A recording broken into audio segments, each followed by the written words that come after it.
நல்லா யோசிச்சு பார்த்தீங்கன்னா ரொம்ப உண்மையாகவும் நேர்மையாகவும் ஒரு வேலை செய்து கொண்டிருப்பார். ஆனால் வாழ்க்கையில் முன்னேறவே முடியாது. ஆனால் தத்துப்பத்தை செய்யக்கூடியவன், லஞ்ச லாவணியை செய்யக்கூடியவன், ஆடம்பரமாக பொய்யான போலியான தன்மையோடு இருக்கிறவன் திடீரென்று கிடுகிடு வளருவது போல் ஒரு தோற்றம் இருக்கும். உண்மையான வளர்ச்சி அது அல்ல, ஆனால் வளருவது போல் ஒரு தோற்றம். ஆனால் அப்படி வளர்ந்து கொண்டிருக்கக்கூடிய இந்த ரெண்டு பேரையும் பார்க்கிற பொழுது நமக்கே இயல்பா என்ன தெரியும்னா, நல்லா இருக்கிறவன் வாழ்க்கையில் முன்னேற முடியாது, இந்த மாதிரிலாம் இருந்தால் தான் முன்னேற முடியும் அப்படின்னு ஒரு தோற்றம் நமக்குள் உருவாகுது இல்லையா? இப்படி உருவானக்கூடிய ஒரு சூழலை பற்றி பாரதியார் ஒரு கதை எழுதியிருக்கிறார். இந்த கதை பெரும்பாலானவருக்கு தெரிந்திருக்க வாய்ப்பில்லை. தங்கம்மாள் பாரதி எழுதியிருக்கக்கூடிய அவருடைய நினைவு குறிப்புகளில் இந்த கதை இடம்பெற்று. இப்போ இதே மாதிரி பாரதியார்கிட்ட போய் தங்கம்மாள் சொல்றாங்க, இது மாதிரி எல்லாம் இருக்குல்லப்பா, இது மாதிரி நடந்துட்டு இருக்கல அப்படின்னு. அவங்க உண்மையிலேயே பாரதியை மனதில் வைத்து தான் பேசியிருப்பாங்கன்னு நினைக்கிறேன். நீங்க இவ்வளவு நல்லவரா இருக்கீங்க, கஷ்டப்படுறீங்களே, ஏதோ கவிதைன்னு சொல்லி சும்மாலாம் கிரிக்கெட் இருக்கிறானுங்க, அவனுங்களாம் நல்லா இருக்காங்களேன்னு கேட்டிருப்பாங்க போல. அப்போ அவர் ஒன்று சொன்னாராம், அவ்விய நெஞ்சத்தான் ஆக்கமும் செவ்வியான் கேடும் நினைக்கப்படும் வள்ளுவர் எழுதியிருக்கிறார் இல்லையா? அந்த திருக்குறளை சொல்லிட்டு நல்லவெல்லாம் நீங்க நல்லா யோசிச்சு பாருங்க. திருக்குறளில் ஒரே ஒரு திருக்குறள் மட்டும் தான் நினைக்கப்படும் முடியும். அது அந்த குறள் தான், அவ்விய நெஞ்சத்தான் ஆக்கமும் செவ்வியான் கேடும் நினைக்கப்படும் அப்படின்னு. ஏன்னா அதுக்கு என்ன பதில்னு வள்ளுவராலே சொல்ல முடியாத அளவுக்கு அதுக்கு ஏன்னா ஏன் கெட்டவெல்லாம் வாழ்றான், நல்லவெல்லாம் ஏன் வாழ முடியாம போகுது அப்படின்னு அவருக்கே தெரியல. அதனால அப்படியே விட்டார் அந்த குறள். அவ்வளவு எழுதினவர். அப்போ பாரதியார் இந்த விஷயத்தை கேட்டுட்டு, இல்லம்மா ஒரு கதை ஒன்று இருக்கு, கெட்டவர்கள் எப்படி வாழ்கிறார்கள் அப்படிங்கிறதுக்கு ஒரு கதை இருக்கு, அவங்க சமயோசிதமாக சில முடிவுகளை எடுப்பார்கள் அப்படிங்கிற மாதிரி சொல்லிட்டு, சந்தர்ப்பத்தை பயன்படுத்திக் கொள்ள யார் தவறுகிறோமோ அவர்கள் தோற்று வருகிறவர்களாகும், சந்தர்ப்பத்தை யார் சரியாக பயன்படுத்துகிறோமோ அவர்கள் வாழ்க்கையில் முன்னேறும். இவ்வளவுதான் வாழ்க்கையினுடைய வெற்றி அப்படின்னு கவிதாசன் அவர்கள் வாழ்க்கை உங்கள் கையில் சொன்னார் இல்லையா? அது ரொம்ப முக்கியமானது. சந்தர்ப்பத்தை பயன்படுத்திக் கொள்வதுதான். சந்தர்ப்பத்தை எங்கே நாம் தவறு விடுகிறோமோ அங்கே தோற்று விடும். இதுதான் இயல்பானது. பாரதி சொல்றாரு, ஒரு கதை இருக்கு, அந்த கதையை நான் சொல்றேன்னு சொல்லி அந்த கதையை முழுவதுமாக சொல்லியிருக்கிறாரு. அப்ப சொல்றாரு, ஒரு செட்டியார் இருந்தாரு, அவர் ஒரு பசுமாடு வளர்த்தாரு. நீங்க அந்த பசுமாடு கதையை சொன்னதுனால அவர் ஒரு பசுமாடு வளர்த்தாரு. அந்த பசுமாடு நிறைய பால் கொடுத்துச்சு. அந்த பாலை கறந்து வித்தாரு. பாலை கறந்து வித்து ஒரு கட்டத்தில் அந்த செட்டியார் மிகப்பெரிய பணக்காரர் ஆயிட்டார். இவர் பணக்காரர் ஆயிட்டாரு. மாடு என்ன ஆகும், மாடு வயசாயிரும் இல்லையா?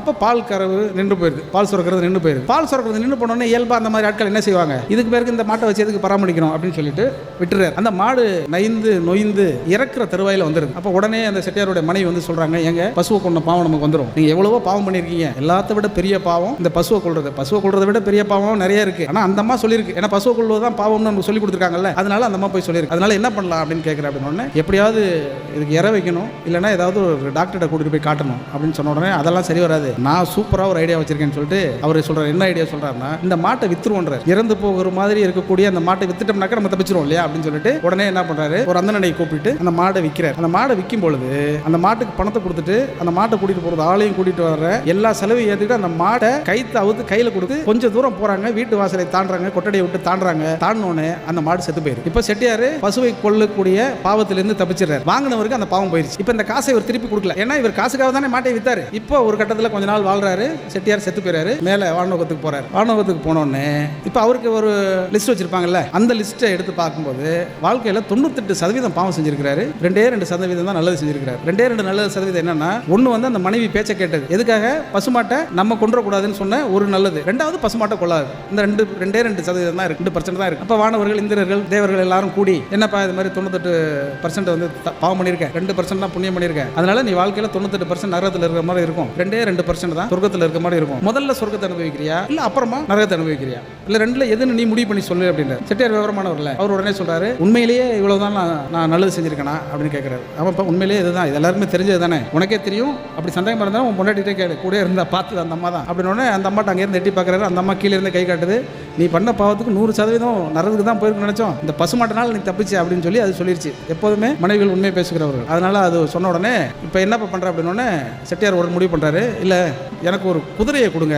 நான் 2 நிமிஷம் இந்த சொர்க்கத்தை, ஏன்னா 2 நிமிஷம் தான் சுத்திட்டு வர முடியும் சொர்க்கத்தை, அதுக்கப்புறம் நரகத்துக்கு போய் ஆகும். சரி அப்படின்னு ஒரு குதிரையை கொடுக்குறாங்க. இந்த குதிரை மேல ஏறிக்கிறாரு செட்டியார். செட்டியார் ஏறி என்ன பண்றாருன்னா, சொர்க்கத்துல தேவர்கள், வானவர்கள், இந்திரர்கள் இப்படி எல்லாரும் உட்கார்ந்துருப்பாங்க இல்லையா, எல்லாரையும் சுத்தி வர்றாரு. சுத்தி வந்து உட்கார்ந்து இருக்கிற தேவர் மேல எல்லாம் அந்த குதிரையை விட்டு முட்டை விடுவார். அவங்க எல்லாம் பயந்து தள்ளி போவாங்க. ஏன்னா ஆகாத ஒருத்தனுக்கு பதவியோ வாய்ப்போ நீங்க கொடுத்தீங்கன்னா அவன் என்ன பண்ணுவான்னா, இப்படி ஆகாத காரியத்தை செஞ்சு எவன் இல்லாத முட்டிக்கிட்டே இருப்பாங்க. அப்படி நிறைய தமிழ்நாட்டில் இப்போ 9 மணி இப்போ நிறைய போய் பார்த்தீங்கன்னா விவாதத்தில் யாரும் 4 பேர் முட்டிக்கிட்டே உட்காந்துருப்பாங்க. இதெல்லாம் இந்த மாதிரியான விஷயம் தான். இந்த மாதிரி நடந்துகிட்டே இருந்துச்சா, இது முடிஞ்ச உடனே ஒரு தடவை 2 தடவை 3 தடவை சுற்றி வந்துட்டார். சுற்றி வந்தா முடிஞ்சு டைம், சரிப்பா கிளம்பா, நரகத்துக்கு கிளம்பு அப்படின்னு சொல்றான். நான் நரகத்துக்கு போக மாட்டேங்கிறான். நரகத்துக்கு போக மாட்டியா, ஏன்பா நீ என்ன சொன்ன, 98% பாவம் பண்ணிருக்க, 2% தான் புண்ணியம் பண்ணிருக்க, அந்த 2%க்காக உன்னை சொர்க்கத்தில் வச்சுட்டோம், மறுபடியும் நரகத்துக்கு போகணும் அப்படின்னு சொன்ன உடனே, நீங்க இது வரைக்கும் இத்தனை ஆண்டுகளா, இத்தனை நூற்றாண்டுகளா, இத்தனை லட்சம் ஆண்டுகளா, இத்தனை கோடி ஆண்டுகளா என்னங்க சொல்லிட்டு இருந்தீங்க அப்படின்னா, வானவர்களை சுற்றி வந்தால் செய்த பாவங்கள் எல்லாம் போய்விடுன்னு சொல்லியிருக்கீங்க. நான் ஒரு தடவைக்கு 3 தடவை இந்த இந்திரர்களையும் தேவர்களையும் சுற்றி வந்திருக்கிறேன், இதுக்கு பிறகு என்னை எப்படி நகரத்துக்கு போவீங்க? உண்மையா பார்த்தீங்கன்னா